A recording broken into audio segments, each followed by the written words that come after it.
And welcome back to my channel cook with Khushboo. तो friends, आज हम बनाएंगे ढाबा स्टाइल लौकी के कोफ्ते। तो जैसे कि सीजन की सारी ही सब्जियां खानी चाहिए, लेकिन लौकी ऐसी होती है जो घर में ना तो बच्चों को ना बड़ों को किसी को भी पसंद नहीं होती।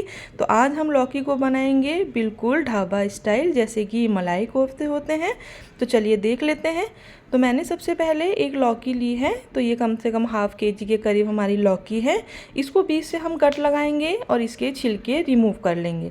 तो मैंने लौकी बिल्कुल पतली सी ली है, इसके अंदर ज़्यादा सीड्स नहीं हैं। तो जब भी आप लौकी ख़रीदें तो ये याद रखें कि इसके लौकी के अंदर ज़्यादा बीज ना हो। तो उससे क्या होगा कि जब हम इसको ग्रेट करेंगे ग्रेटर में, तो हम बीज भी साथ में ले सकते हैं। तो इससे हमारी जो है लौकी के कोफ्ते बहुत टेस्टी बनेंगे। तो मैंने ये ग्रेटर ले लिया है, ये एक साइड में बड़ा है, ये छोटा है, तो छोटे वाले से ही हम इसको ग्रेट करेंगे। तो मैंने जो लौकी ली है उसमें बिल्कुल भी सीड्स नहीं है। तो अब हम क्या करेंगे कि लौकी को पूरा ही इस तरह से ग्रेट कर लेंगे। तो जैसा कि घर में लौकी किसी को पसंद नहीं होती, तो हमें कुछ ना कुछ चेंज करके ही लौकी को हमेशा बनाना चाहिए। तो आज हम बनाएंगे इसके बिल्कुल शाही अंदाज में लौकी के कोफ्ते। तो लौकी को मैंने सबको ग्रेट कर लिया था। अब सबसे पहले हम एक बोल पे रख लेंगे कपड़ा, और उसके बाद हम क्या करेंगे कि जितनी भी हमारी लौकी है उसको हम इसमें रखने के बाद बहुत अच्छे से निचोड़ लेंगे। तो उससे क्या होगा कि जब हम इसे कोफ्ते का शेप देंगे तो बिल्कुल भी हमारे कोफ्ते बिखरेंगे भी नहीं, और बिल्कुल जैसे ढाबा या रेस्टोरेंट में गोल गोल कोफ्ते बनाए जाते हैं ठीक उसी तरह से हम बनाएंगे। तो इसका पानी इस तरह से निचोड़ कर बहुत अच्छे से हमें निकाल लेना है। थोड़ा सा भी पानी ना हो, वरना क्या होगा कि बेसन इसमें बहुत ज़्यादा लगेगा लौकी में, जो कि हमारे कोफ्ते बिल्कुल अच्छे नहीं बनेंगे। तो पानी को भी हम नहीं फेंकेंगे, क्या करेंगे कि इसका यूज़ हम ग्रेवी में कर लेंगे। लौकी बहुत हेल्दी होती है और जितने भी न्यूट्रिशन होते हैं सारे लौकी के पानी में होते हैं। तो इसीलिए पानी को आप एक साइड रख लें। थोड़ा सा डाला है मैंने इसमें हरा धनिया, हरी मिर्च, थोड़ा 1 चम्मच डाल दिया मैंने लाल मिर्ची का पाउडर, आधा चम्मच हल्दी का पाउडर, 1 चम्मच डाला है मैंने पिसा हुआ धनिया, आधा चम्मच डाला है गरम मसाला, आधा चम्मच डाल दिया है मैंने कश्मीरी लाल मिर्च, आधा चम्मच ही हम डालेंगे ये है अमचूर पाउडर। अब हम डालेंगे इसमें बेसन।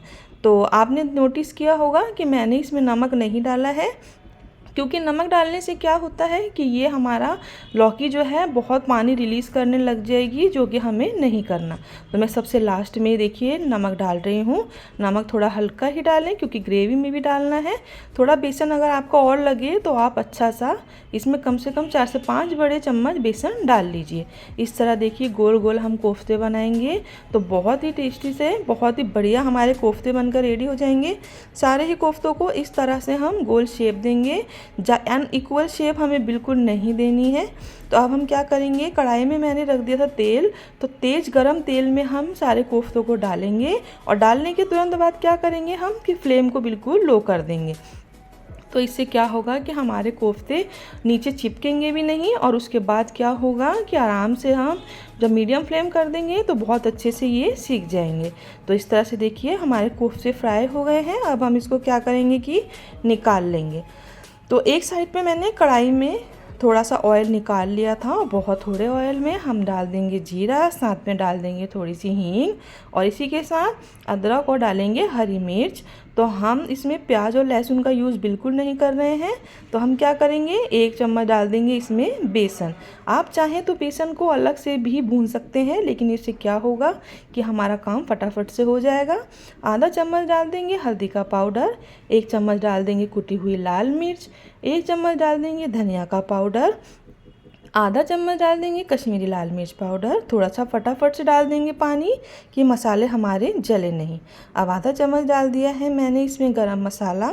सबको अच्छे से चला देंगे, और उसके बाद क्या करेंगे फिर से थोड़ा पानी डालेंगे, क्योंकि बेसन डाला हुआ है तो मसाला बहुत जल्दी थिक हो गया था। तो अभी हमें इसको बहुत अच्छे से क्या करना है, पकाना है। थोड़े से साबुत खड़े मसाले डाल लीजिए, और साथ में मैंने 2 से 3 टमाटर को ग्रेट कर लिया था, तो इस तरह से मैं डाल रही हूँ। अब आधा चम्मच हम डालेंगे कुटी हुई सौंफ का पाउडर। तो इस सब को हमें एक साथ बहुत अच्छे से भून लेना है। अब हम डाल देंगे इसके अंदर दही। तो इस तरह से अब हम इसमें प्याज लहसुन का यूज़ नहीं करते हैं, तो हमें ग्रेवी को थिक बनाने के लिए और एक शाही कोफ्ते बनाने के लिए हमें इसमें बेसन और दही का यूज़ करना पड़ता है। तो अब हम डालेंगे घर की फ्रेश मलाई। तो ग्रेवी को थोड़ा रिच लुक देने के लिए हम मलाई डालते हैं, तो आप भी इसको ज़रूर से डालें।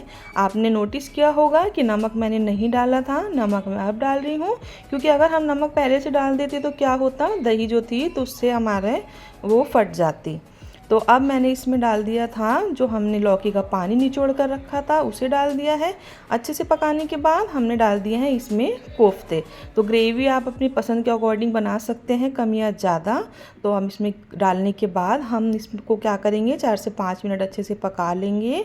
और ये देखिए हमारे यहाँ जो है पराठे और चपाती से ही कोफ्ते पसंद करते हैं। तो बहुत अच्छे से 5 मिनट पकाने के बाद हमारे जो लौकी के कोफ्ते हैं बनकर रेडी हो गए हैं।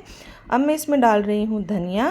तो अगर आप इसको थोड़ा और रिच बनाना चाहते हैं तो क्या करें, थोड़ा सा पनीर इसके ऊपर आप ग्रेट कर सकते हैं।